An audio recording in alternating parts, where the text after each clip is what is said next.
এই সরকার আছে, মানে আমি তো সুবিধা পাচ্ছি, তাতে লড়াই অন্যায় হচ্ছে হোক, আমি আমার সুবিধা নিয়ে যাব, কিন্তু এটা বেশি দিনের না। মানুষ হয়ে এসছো যখন, লড়াই করার ক্ষমতা তোমার আছে, ভগবান তোমাকে ঈশ্বর দিয়েছে, তো যখন ভুলটা দেখছি আমি শুধুমাত্র কাজ পাওয়ার জন্য সেটাকে আমি অ্যাকসেপ্ট করবো, আমি সেটা কখনোই করিনি। আর আমি জানি যে ঈশ্বর সর্বদা আছে, আমি এমনিতে কাউকে ট্রাস্ট করে থাকি, সেটা হচ্ছে উনি। যে মা হওয়ার পর কি কি পরিবর্তন হয়েছে? যেরকম আমি প্রতিবাদী ভীষণভাবে, আমি চাই আমার মেয়েও প্রতিবাদী হোক, এবং যেখানেই ভুল দেখবে সমাজের চোখে সেখানে আমি প্রচেষ্টা করি। যদি এই সরকারের ক্ষেত্রেও দেখে প্রথম থেকে না, সেটা মানুষ একত্রিত হয়ে, আর্টিস্টরা একত্রিত হয়ে, টেকনিশিয়ানরা একত্রিত হয়ে যেন লড়াইটা চলে, তাহলে কোনো রকম ভুল, কোনো রকম খারাপ নেগেটিভ কিছু আমাদের কিন্তু ইন্ডাস্ট্রির মধ্যে এন্ট্রি নিতে পারবে। হালভাবে ভেঙেছে, চোর ধরা পড়েছে, মানে শোনো চুরি না কোনোদিন না লুকানো থাকে না, এটা হচ্ছে মেন কথা। তোমার রাজত্ব হয়তো চলবে 20 বছর 10 বছর চললো, কিন্তু একটা সময় তুমি যে খারাপ কাজ করো তোমার সেটা লোকের সামনে আসতেই হবে, এবং তোমাকে তোমার অন্যায়ের মানে কুকর্মের ফল পেতেই হবে। এইভাবে হাঁটু মুড়িয়ে বসে গল্প করার সুযোগ খুবই কম মেলে।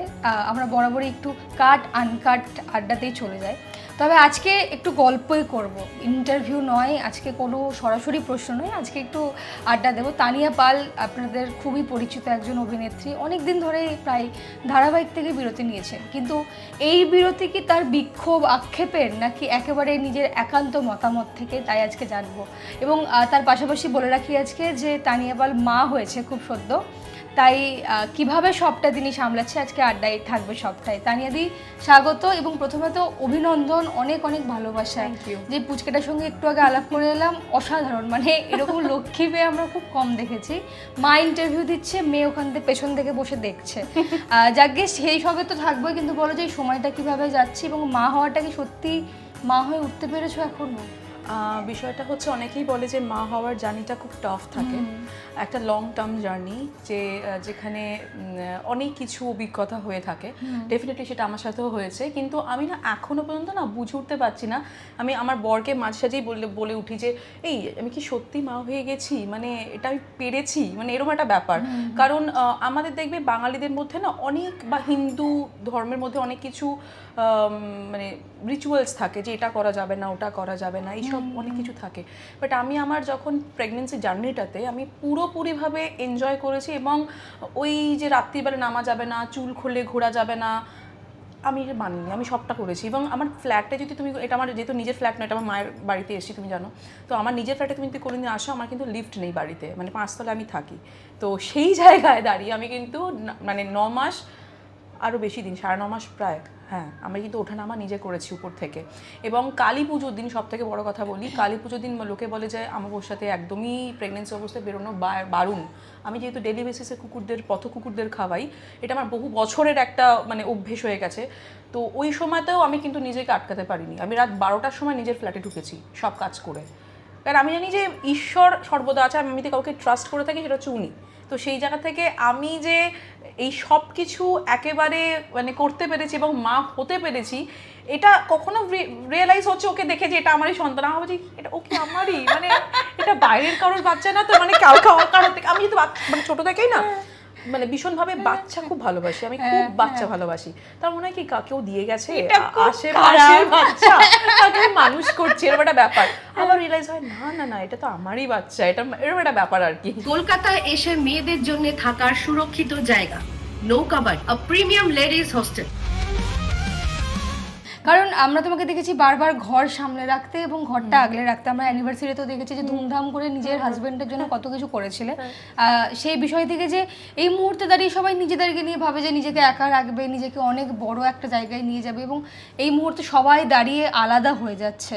সেখান থেকে বিয়ে সিদ্ধান্ত, কারণ তুমি বরাবরই সংসার চেয়েছিলে, আর দ্বিতীয়ত মা হওয়াটা খুবই একটা বড় পরীক্ষা, মানে অনেক কিছু স্যাক্রিফাইস করতে হয়, পাশাপাশি কাজ থেকে বিরতি, নিজের কেয়ার নেওয়া থেকে, সবটা থেকে।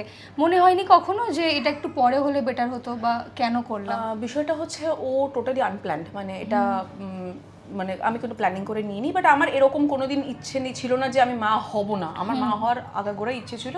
বাট ভেবেছিলাম হয়তো কদিন পরে, এখনই নয়। কিন্তু যখন দেখলাম যে না, আমি কনসিভ করে গেছি, মা হব, এই জায়গাটাকে আমি কোনোভাবেই কাজের জন্য আমি দূরে সরে রাখতে চাইনি। বিকজ কাজ দেখো আবার হবে, আমি সুস্থ থাকলে ডেফিনেটলি কাজ হবে, কিন্তু বিয়ে মেয়েদের একটা জীবনের স্বপ্ন এবং তারপরে মা হওয়া এটা আর একটা স্বপ্ন পার্ট।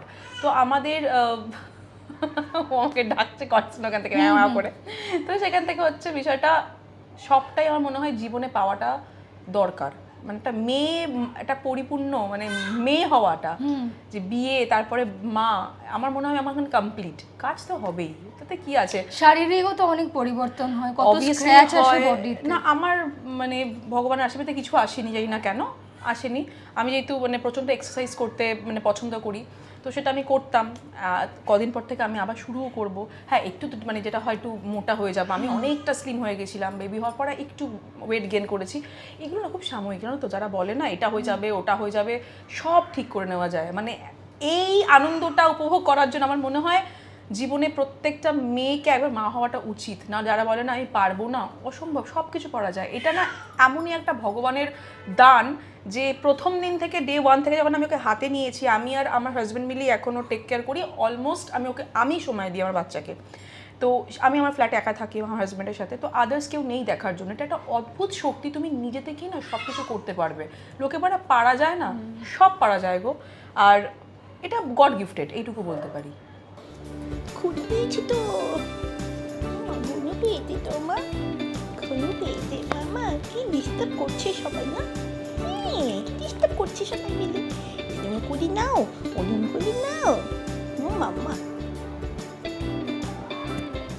তোমার সঙ্গে যারা যারা কাজ করেছে তারা এখন অনেকগুলো কাজ করছে, অনেকগুলো প্রজেক্টে একসঙ্গে কাজ করেছো।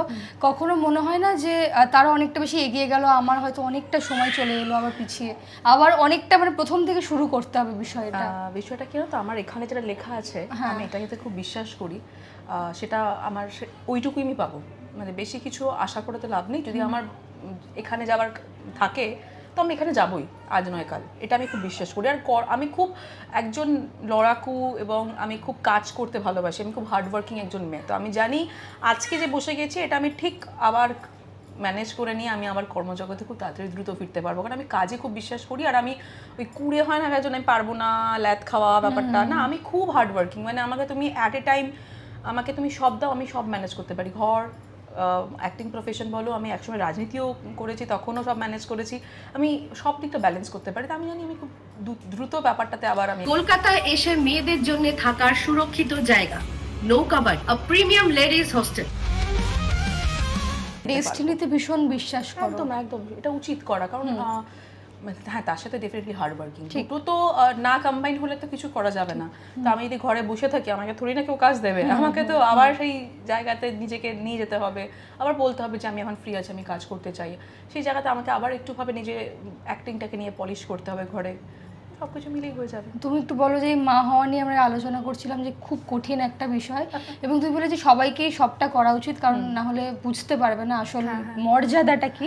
সেই ক্ষেত্রে মা হওয়ার পর কি কি পরিবর্তন হয়েছে, এবং মেয়ে হওয়ার পর বলো যে সব সময় ইচ্ছে করছে না যে তাকে কখন বড় হবে, কখন সাজাবো, কখন একটু ওকে নিয়ে বাইরে ঘুরতে যাব, ওই ফ্রকগুলো যেগুলো বাইরে আমরা দেখি দোকানে ঝুলে সেগুলো কবেও পরবে, এইগুলো তো চলছে মাথার মধ্যে। আমি আর একটা কথা বললাম যে আমাদের দেখবো অনেক কিছু না থাকে করা, যে প্রেগনেন্সি যতক্ষণ না বাচ্চা হচ্ছে, প্রেগনেন্ট হওয়ার পর যতক্ষণ না বাচ্চা হচ্ছে, ডেলিভারি না হওয়া পর্যন্ত বাচ্চার জন্য কিছু কিনতে নেই। বাট আমি সবটা হসপিটালে যাওয়ার আগে আমি ওর জন্য কিনে সেটাকে ওয়াশ করে। তুমি মেয়ে হবে জানতে? না আমি এমন জিনিস কিনেছি ইউনিসেক্স, ঠিক আছে। আর আমার হাজবেন্ড জানতো যে মেয়ে হবে, বিকজ ও চেয়েছিল মনে প্রাণে যে মেয়ে হোক, ঠিক আছে। তো কোথাও গিয়ে আমাদের এখনো কোথাও একটা মানে সমাজ দাঁড়িয়ে আছে কি ছেলে ছেলে ছেলে ছেলে ছেলে। তো কিন্তু মানে আমার যেহেতু মানে প্রথমবার মা হওয়া, সেখানে ছেলে বলো মেয়ে বলো, ও আমাকে মা যে পরিচয় দেওয়াটা কিন্তু আমাকে ও দিয়েছে। তো সেই জায়গাতে আমি খুব লাকি যে ও আমাকে খুব আনন্দ সহকারে, আমাকে কিচ্ছু কোনো প্রবলেমে ফেস করতে হয়নি, আমি খুব সুষ্ঠুভাবে একটা সুস্থ বেবির জন্ম দিয়েছি, এটাতে আমি খুব লাকি। আর তুমি বলছো যে মা হওয়া খুব কঠিন কিনা, ডেফিনেটলি একটা দেখো শরীরে তো একটা কষ্ট থাকবে, ওইটুকু তো তোমাকে উপভোগ করতেই হবে, না হলে মা হবে কি করে, সেটা নর্মাল ডেলিভারি হোক কি সি সেকশন হোক। আমার সি সেকশন হয়েছে, তো একটু তো ওই কিছুক্ষণের জন্য একটা যন্ত্রণা, একটা মানসিক ব্যাপার থাকে, মানে সেটাকে তুমি যদি ওভারকাম করতে পারো এটা খুব ইজি। আর পরিবর্তন কি কি হলো? পরিবর্তন, দায়িত্ব, প্রচন্ড দায়িত্ব বেড়ে যাবে একটা মানুষের। তুমি তোমার সঙ্গে সঙ্গে তোমার সংসারের সঙ্গে সঙ্গে তোমার চারপাশের যারা আছে তাদের সাথে সাথে তোমার সবথেকে গুরু দায়িত্ব হচ্ছে এখন তোমার বাচ্চা, মানে আমার মেয়ে, তাকে তুমি ছেড়ে কিছু ভাবতে পারবে না। মানে অনেকে বলে না আমি এটা করে নেবো, ওকে ছেড়ে, মানে ওকে ছেড়ে যদি আমি 1 ঘন্টা থাকি আমারই কিরকম একটা ভিতরে হতে থাকে যে কখন যাবো ওর কাছে, আমি আবার গিয়ে কখন একটু দেখবো ওকে। এই সময়টাই খুব স্পেশাল, কারণ বড় হয়ে গেলে আর না তো ছোটতে ফিরে আসা যাবে আর না কিছু। আর বলছিলাম যে এই যে বললাম যে মা হওয়ার পর পরিবর্তন এবং নিজেকে সামলানো সবটা করে, তোমার কি পরিবর্তন হয়েছে না? যে তানিয়া সেই ইয়াং তানিয়া থেকে বিয়ে তারপর বাচ্চা। আমার না মানসিক দিক থেকে আমি ভেরি ইয়াং, মানে আমি জানি না কেন আমি বড়ের সাথে হয়, আমাকে দিন বড় আর কি মানে বলছে মানে হয় না একটা বিষয় যে বউ বিষয়টা হয়ে যায়, মানে খুব টক্সিক একটা রিলেশন হয়ে যায়। না আমি সেদিন সাজছিলাম আমার বড় আর কি মেরেই বলছিল তুমি কিন্তু ভুলে যাচ্ছ তুমি একটা মেয়ের মা এখন। আমি শাট আপ, এটা আবার কি কথা, এটা আবার কি কথা সবার, এটা আবার কি কথা। আমি না ভিতর থেকে ভীষণ ইনহার্ট, ভীষণ আমি একদম এনার্জেটিক বললাম তোমাকে। আমি নিজেকে সবসময় টিপটপ রাখতে পছন্দ করি, আমার ঘর বাড়ি টিপটপ রাখতে পছন্দ করি। তো আমার এইসব মনে হয় না যে এই যাবার কি জিনিস, আমি আমার জায়গায় যেরকম ছিলাম সেরকমই থাকবো। হ্যাঁ বললাম একটা দায়িত্ব বেড়ে যায় ঠিকই, বাট মাইন্ডের দিক থেকে আমি কিছু চেঞ্জ হয়নি যে না আমিও বয়স হয়ে যাচ্ছে, আমার সাজগোজ মানে হবে না আর এইসব ভাবি না। কলকাতায় এসে মেয়েদের জন্য থাকার সুরক্ষিত জায়গা নৌকাবাড়ি, আ প্রিমিয়াম লেডিজ হোস্টেল।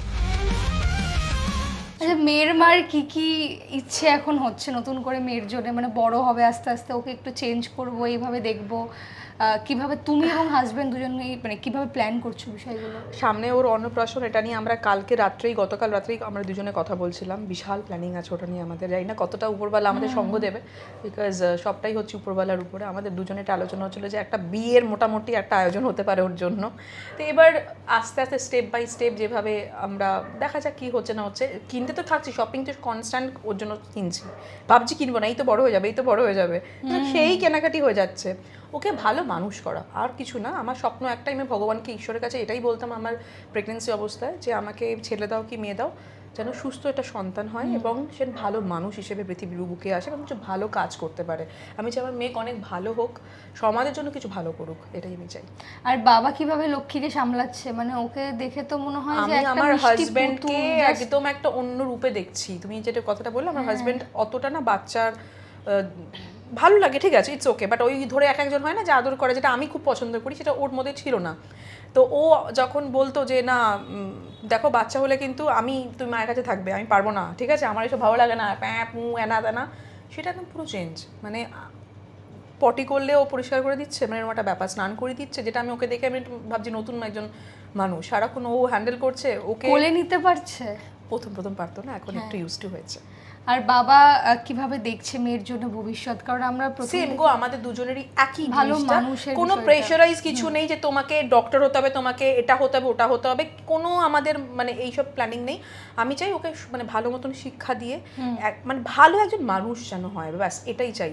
এবং অবভিয়াসলি যেরকম আমি প্রতিবাদী ভীষণভাবে, আমি চাই আমার মেয়েও প্রতিবাদী হোক এবং যেখানেই ভুল দেখবে সমাজের চোখে সেখানে যেন প্রোটেস্টটা করে। কলকাতায় এসে মেয়েদের জন্য থাকার সুরক্ষিত জায়গা নৌকাবাড়ি, আ প্রিমিয়াম লেডিজ হোস্টেল। কিন্তু মেয়ের চোখ তো প্রথম থেকেই সেই কথা বলছে, এবং মায়ের চোখ মেয়ের চোখ দুজনের চোখটাই এক। মেয়ে বাড়িতে আসার পর প্রথম দিন কি হয়েছিল? মানে একটা তো আউটবাস্টের মতো একটা বিষয়, যে যেরকমভাবে লক্ষ্মী এসছে ঘরে এবং সবাই খুবই এক্সাইটেড, তোমরা কোনো প্রত্যাশা নেই, শুধু মানুষ ভালো হোক। বাড়িতে প্রথম দিন ঢোকার পর কি কি চেঞ্জ হয়েছে? মানে বাড়ির মহলটা কি পরিবর্তন হয়েছিল? আমি দেখো হসপিটাল থেকে ডিরেক্ট মায়ের কাছে এসেছি। আমাদের পরিবারটা খুবই ছোট, আমার ভাই, আমার মা, আমি, আমার হাজবেন্ড, আমার ওইদিকে শাশুড়ি মা আছেন, সে বয়স্ক যেহেতু। তো আমি ওখানে এই বাড়িতে আসি, সেখানে আমি ওকে হাতে কোলে নেওয়ার পর এটা ভাবলাম যে এবার তো ওকে 24 ঘন্টা আমাকেই দেখতে হবে, টেক কেয়ার করতে হবে। সেদিন একটু খুব মানে প্রেশার মনে হচ্ছিলো। প্রথমে যখন রাত্রিবেলা উঠে পড়ছে, বারবার করে আমাকে ওকে ফিট করাতে হচ্ছে, কনস্ট্যান্ট বসে আছি, নিজের পেন, ব্যাক পেন বলো, স্টিচের পেন বলো, সব কিছু ওভারঅল মিলিয়ে নিজেও টায়ার্ড। তো সেই জায়গাতে একটু প্রবলেম হয়েছিল প্রথম কয়েকদিন, বাট আফটার দ্যাট সব কিছু হয়ে গেছে ঠিকঠাক ম্যানেজ। ডে বাই ডে এটা না হয়ে যায়, এটা নিজে থেকেই হয়ে যায়, কিছু করতে হয় না। মিষ্টি মুহূর্ত নিয়ে আমরা আড্ডা দিচ্ছি আজকে, এবং আমার সত্যি খুব ভালো লাগছে এই বিষয়গুলো নিয়ে কথা বলতে। এই ভাবনাগুলো যখন মানুষকে আলাদা করতে ব্যস্ত, যে একা থাকো, একার জন্য ভাবো, সবটা যেন ছিন্ন ভিন্ন হয়ে যায়, সেখান থেকে দাঁড়িয়ে একটা সংসার, সেখান থেকে দাঁড়িয়ে একটা মানে বাচ্চা সন্তান, মানে যা বলবেন আর কি সবটা আসা এবং সবটা আলো করে যেন ঝলমল করছে আশপাশটা দেখলে মনে হচ্ছে। তুমি বলো যে দুজনেই যেহেতু আলাদা প্রফেশন থেকে, দাদা এবং তুমি দুজনের মধ্যে এই ডিসকাসটা চলে যে মেয়ে বড় হয়ে কি হতে পারে এবং ও কিভাবে আমাদেরকে অ্যাডপ্ট করবে বা আমাদের যে ব্যাকগ্রাউন্ড কাজগুলো দেখবে, বাবার একটা ব্যাকগ্রাউন্ড আছে, মানে অ্যাডাপশনটা কিভাবে হতে পারে, এগুলো নিয়ে কখনো ভাবো? না, আমরা এইসব নিয়ে কিছু আলোচনা কোনো করিনি, বিকজ এখন ও খুবই ছোট, ও আস্তে আস্তে বড় হোক। ওর মানে একটা বাচ্চার কোন দিকে ইচ্ছে যাচ্ছে কি হচ্ছে, এখনকার বাচ্চা খুব অ্যাডভান্স গো। নাহলে আমার মেয়ে 1 মাস 23 দিন বয়স, এখনো কনস্ট্যান্ট, মানে 1 মাস থেকে ও হাসি, রিয়াকশন সবকিছু, মানে আমার মা নিজে বলে এরকম বাচ্চারা হয় না। মেয়েটাকে দেখলে ও কনস্ট্যান্ট আমার কথা শুনছেন, হাসছে। তো ওর যেটা করতে ইচ্ছে হবে, আমরা কোনো ওর উপরে প্রেশার ক্রিয়েট না করে ও সেই দিকেই সেটাই করবে। ওকে আমরা শুধু হেল্প করবো, দ্যাটস ইট। মা বলছে তো যে এবার মা হওয়ার পর বুঝতে পেরেছিস মায়ের কি জ্বালা। হ্যাঁ হ্যাঁ, এইটা তো আমাদের সবার কমন ডায়লগ মাদের। একদম একদম একদম, এটা তো আছেই। মা বলছে আরো যারা বয়স বড় হোক। আমি এখন আমাকে জিজ্ঞেস করছি কি রে রাত জাগতে হচ্ছে, আমি বলছি না গো, আমার মেয়ে সত্যিই খুব ভালো, আমাকে সেভাবে ডিস্টার্ব করছে না। বুঝবি একটা কদিন যাক, এটা একজনের কথা। বললাম না, সবাই সেম হয় না, সবাই সেম হয় না। মেয়ে তো তাই শান্তনা, মেয়ে হোক ছেলে হোক, ইট ডাজন্ট ম্যাটার। ও আমি মানে সত্যি কথা, এটা আমার মনে হয় ও যেহেতু গড গিফটেড। আমি খুব ভাবে যখন চাইছিলাম যে মা হই মা হই মা হই, সেই সময় আমাকে কিন্তু আমার গোপাল ওকে গিফট করেছে। এটা আমার কাছে পুরো একটা অলৌকিক ব্যাপার, এটা একমাত্র আমি জানি, আমার ঈশ্বর জানে। তো ওকে পেয়েছি, আমার মনে হয় এটা গড ওকে পাঠিয়েছে আমার কাছে। আর ও খুব ভালো মেয়ে হবে, আর খুব তোমাদের আশীর্বাদে, সকলের আশীর্বাদে ও খুব সুন্দর, মিষ্টি এবং খুব শান্ত প্রকৃতির একজন মেয়ে হবে এবং ভালো মেয়ে হবে, এটাই আমি চাই। একদম একদম। আমরা আজকের আড্ডা প্রায় শেষ করব, তবে তা নিয়ে এই যে পালা বদল হয়েছে রাজ্যে, সেটা নিয়ে তো সবার মুখে মুখে একটাই আলোচনা যে নেক্সট পার্ট কি আসতে চলেছে, ইন্ডাস্ট্রি পরিবর্তন থেকে, নিজেদের পরিবর্তন থেকে প্রত্যাশা কি রয়েছে সরকারের থেকে? কারণ এই মা মানে হওয়ার পিরিয়ডটা একটা তো অনেকটা লম্বা পিরিয়ড, এটা কাটিয়ে ওঠার পর তুমি আবার কাজে ফিরবে, নিজের পরিবর্তন রয়েছে, তো কি প্রত্যাশা? দেখো, যারা আমাকে চেনে বা জানে, কম বেশি সকলেই জানে যে আমি একটা সময় পলিটিক্যালি ইনভলভ ছিলাম এবং 2021 সালে আমি কিন্তু এখান থেকে কাউন্সিলর ইলেকশন লড়েছিলাম।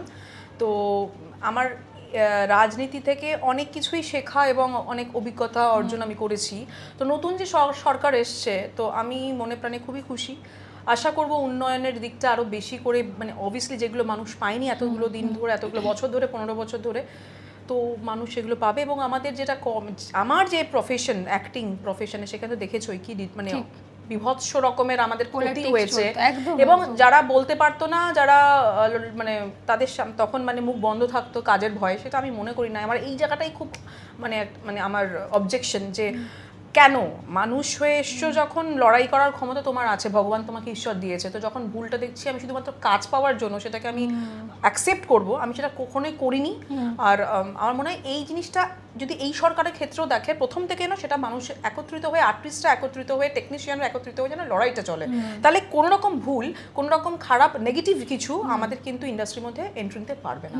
এটাই হচ্ছে বক্তব্য। স্বরূপ বিশ্বাসের পলিটিক্স আমরা দেখেছি এবং বিভিন্ন সমস্যার সম্মুখীন হয়েছে আর্টিস্টরা, এইগুলো তো এবার ভেঙেছে। এবং কি ভেঙেছে মানে বিশালভাবে ভেঙেছে, চোর ধরা পড়েছে। মানে শোনো, চুরি না কোনোদিন না লুকানো থাকে না, এটা হচ্ছে মেন কথা। তোমার রাজত্ব হয়তো চলবে 20 বছর, 10 বছর চললো, কিন্তু একটা সময় তুমি যদি খারাপ কাজ করো, তোমার সেটা লোকের সামনে আসতেই হবে এবং তোমাকে তোমার অন্যায়ের মানে কুকর্মের ফল পেতেই হবে। আর যারা বলছে যে একেবারে সদ্যজাত সন্তানের মুখের দিকে তাকিয়ে রাজনীতি করা এবং দিদি বলেছিলেন তাই রাজনীতি করা, আবার কেউ কেউ বলছে যে একজন সিএম এর পাশে দাঁড়ানো এটা তো সৌভাগ্য হতে পারে আর্টিস্টের, এগুলোর কারণে তারা রাজনীতিতে এসেছিল, এখন তারা রাজনীতি আর করতে চান না বলেই বিরতি নিচ্ছেন।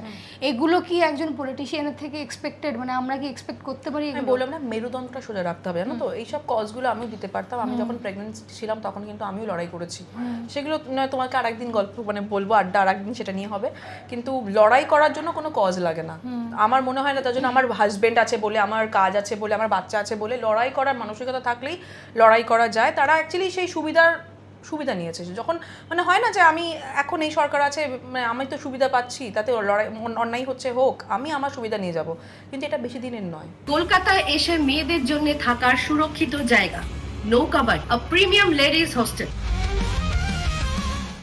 আর এই যে গোষ্ঠীটা ভেঙে গেল এবং সবাই যারা নিজেদেরকে বন্ধু বলতো তারা পিছন ফিরে তাকিয়ে কেউ দেখে বন্ধু কেউ হয় না, নেই। পলিটিক্যাল জায়গায় কেউ বন্ধু হয় না, আমি তোমাকে এটুকু বলছি।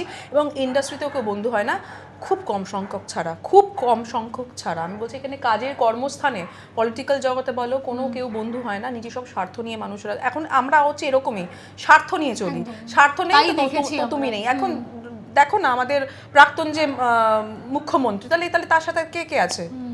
সিলেক্টিভ কিছু লোক। তো এটাই নিয়ম, এটাই সমাজ। নিজের কাজ করো, নিজের লক্ষ্যে এগো, ভালো নিজের একটা জায়গা তৈরি করো, দ্যাটস ইট। আমার মনে হয় না কেউ পার্মানেন্ট ওই মা বাবা হাজবেন্ড ছাড়া বাকি আর কেউ আপন হতে পারে বলে এই জীবনে।